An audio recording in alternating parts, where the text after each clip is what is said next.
All this talk about World War III and Iran and nuclear wars have me thinking, what actually happens when everything starts to go off? And I saw this recent video from Hassan Minaj that happened to be on my For You feed the other day, and he was speaking to an American journalist and author, Annie Jacobson. This crazy stat came up where it takes about 72 minutes for somebody to take action from the moment you realize a nuclear war has started and it starts to explode and destroy everything for you to get to a safe zone. I won't get into this, but there's a whole domino effect of what happens as one country strikes another country with their nuclear bombs, which is crazy.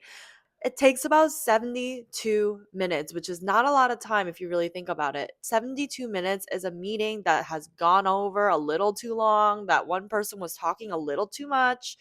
It is a bad date. It is a mediocre dinner. It is all the things that you can't even fathom being a long enough time for you to survive a nuclear war. That's what I talk about.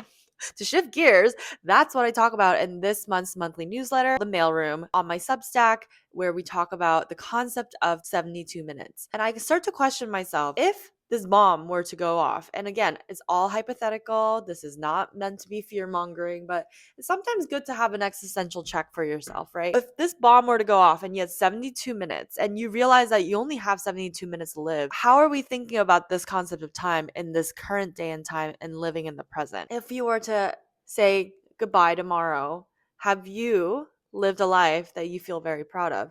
Have you done all the things that you wanted to do? Have you tried all the things that you wanted to try? Have you even tried at all? And those are the questions that often come into my head whenever I hear these topics of World War III. And I pray to God it never happens. I've been on this earth for 33 years. And ever since COVID, I really tried to gear my life into living a life where I try to have no regrets. Of course, in this life, there are so many things I have not yet achieved. I haven't fallen in love. I haven't been able to do all the great things I want to do with my business, accumulate the kind of money I want to accumulate, go live in the countries I want to live in. But what I have done is live a life where I was able to take ownership of my own career trajectory. I started my channel here where I have meaningful relationships with my audience. I share parts of my life. I travel.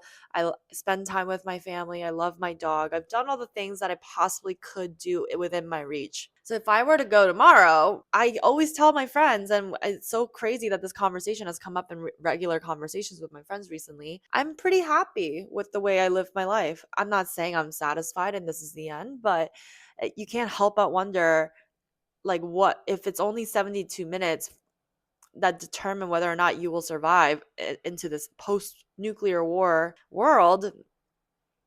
How come we're not maximizing that time now? I know it's a bummer to hear this, but this is something I actually think about a lot. Check it out. It's linked in my bio. Would love your thoughts. Bye. See you next month.